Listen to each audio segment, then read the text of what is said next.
One element that makes video games unique from TV series and novels is the level of progression, the evolution the players goes through from start to finish within an adventure. The way this progression is structured can be quite different from game to game. Every experience is calibrated and molded to accomplish specific targets. But how can progression within games be different, and is it dependent on the game structure or on the player's skill? First things first, roll the intro.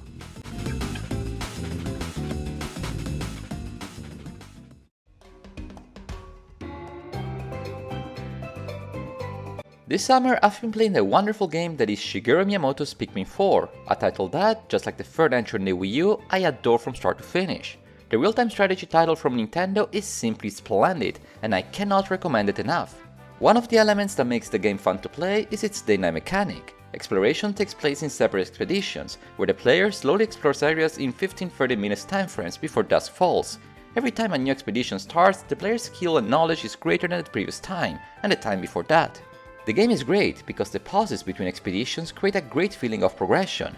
Every day and night you spend on this uncharted planet, you feel ever so more confident, going from a rookie explorer to the greatest adventurer the Shepard ever had in its crew.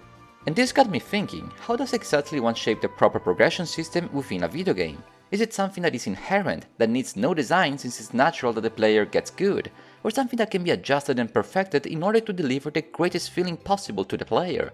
Is the game to progress, or is it the player? You know the drill, the answer is more complex than a simple both. Progression is yes design, but the way it is made can vary greatly from game to player.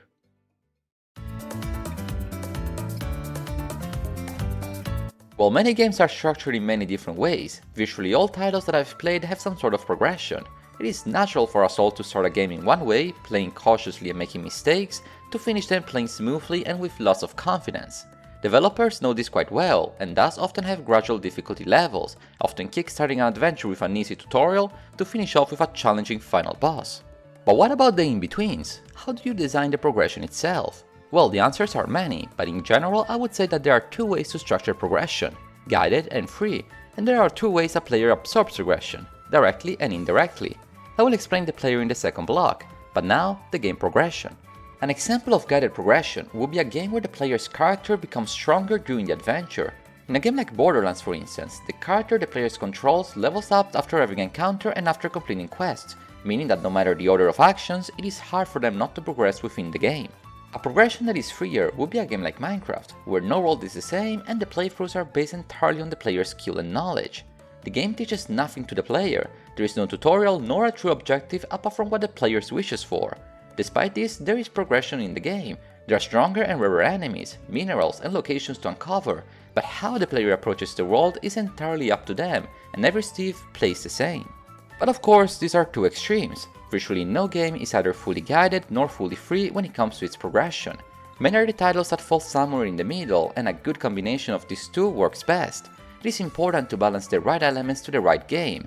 This is key to achieve a well-rounded sense of progression. Let us take the example game that inspired me to make this video, Pikmin 4. In Nintendo's game, the player grows throughout the adventure both in guided and free mechanics. The levels within the game are open, letting the player decide what areas to ignore and what areas to explore more in depth. Even discovering a new type of Pikmin is not scripted. But exploration is just not for leisure. Finding treasures is key to powering up your character. More onions let the player carry more Pikmins. Lost Traveler give you experience to Oachi. Raw materials can be exchanged for new gear and used to building bridges in the overworld, and so on.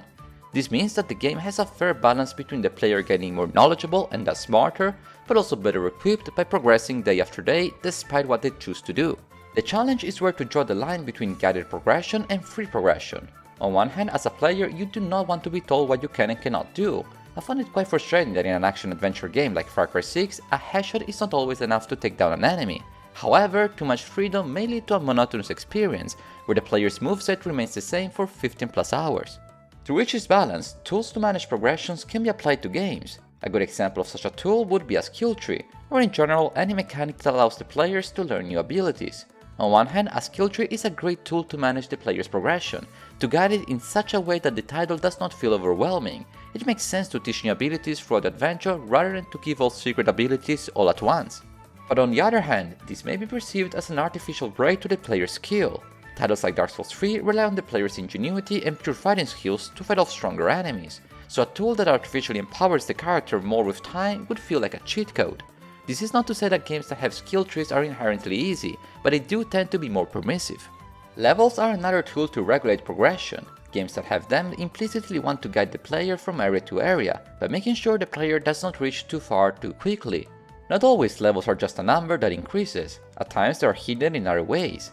In Zelda Breath of the Wild and Tears of the Kingdom, the player does not get stronger by defeating enemies, but the gear they collect and the shrines they complete do increase the player's power attack, health and stamina. And the importance of levels can vary from game to game.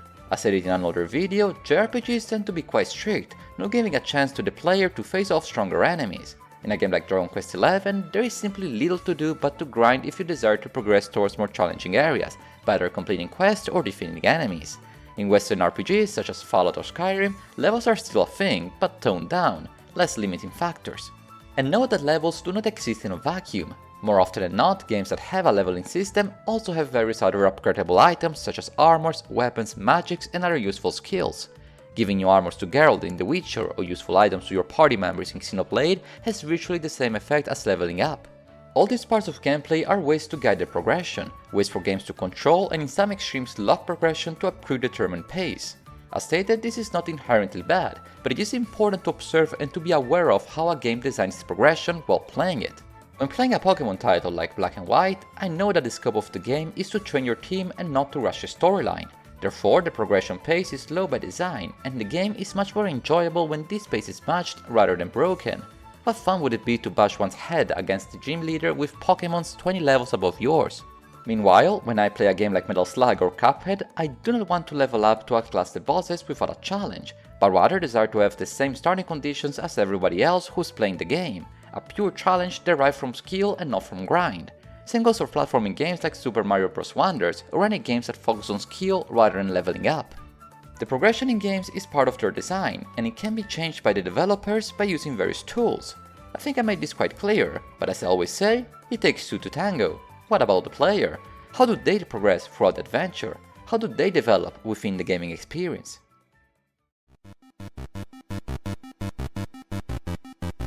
While progression can be designed either free or guided, there is a third alternative: no design progression. That's right, there are games without progression, or rather without built-in progression. For instance, every strategy game, from your Civilization to your Paradox Grand strategies to even Advanced Wars, do not have a design progression at all. Every match starts the same way, and there is no way to level up between new games. The progression in this genre of games comes from the player's own experience. As introduced earlier, the player is also part of the equation, and there are two ways for them to absorb progression: directly and indirectly. The direct way to absorb progression would be playing the game over and over in order to get good. I've locked in 300 plus hours of Sid Meier's Civilization 5, thus became quite confident and skilled by simply learning the ins and outs of the gameplay by experiencing various scenarios. Same goes for learning how to fight specific bosses, exploring specific areas, and overall learning how to better navigate the digital realm by simply playing the game. To absorb the progression directly means that the more a player plays the game, and the more they feel comfortable playing the game. As easy as that. Of course, leveling up a character and finding new gears and abilities is also part of directly growing the player, to enhance the progression. Learning that some enemies require a stronger character or a new powerful attack yet to unlock is to directly learn how to play a game, how to proceed in the long journey. On the other end of the spectrum, to have indirect progression means that the player progresses within a game independently from their actions. This is a bit rarer to find in the gaming world, but it does exist and it has its purpose. Multiplayer titles like Fall Guys, Rocket League and Fortnite still give players some experience even after losing a match. This functions as a way to give rookie players some sense of progression, even if they might still struggle with the game. In single-player games, examples are even rarer, but I think I have some.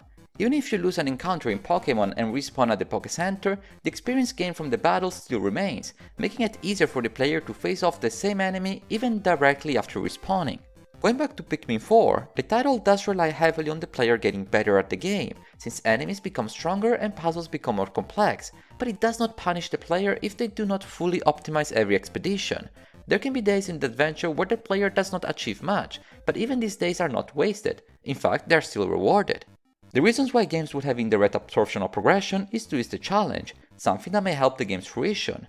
I'm very against the idea that an easy game is a bad game, and in some cases, I think it is fair if progression of the game happens regardless of the choices taken by the player, even if not optimal. One last observation to share about progression in games is that the player's progression, unlike the design progression, cannot be removed. In my opinion, no matter the game, it is inevitable that the player learns how to play a game, even if it takes time. Even in games where the character does not grow nor learn new skills, the player grows by getting better and better after every level. From this perspective, I would argue that progression is inherent in the medium of gaming. But again, the scope of this video is not to dictate how progression has to be designed in the game nor absorbed by the player, but rather to highlight the various different scenarios and help you identify your ideal progression within gaming. As you may have probably guessed by now, there are various combinations of these 4 factors, and of course, everything in between.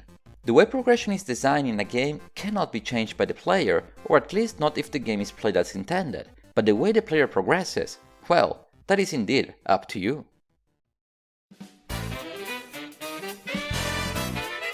Progression in games is inevitable. We as players always start an adventure one way and finish it in another. Gameplay-wise, structuring this progression is a bit more complex than what it may be seen. Adjusting the pace of how much a game's challenge grows in parallel with the player's own development is tricky, but there are various tools to assist developers. Whether a game decides to have a more rigid progression, one that is guided with levels and main quests, or one that is freer with the player's learning curve as a pillar, the right progression works for the right game, and it is quite important to be aware how a node is structured while traveling. If you made it this far, I wanted to thank you one too many progressions times for watching today's video. The topic of progression in games is quite vast, and there are definitely examples of good and bad progression that I'm not aware of, so as per usual, don't hesitate to share your experiences down in the comments below. I wish you a wonderful day, and until next time, arrivederci!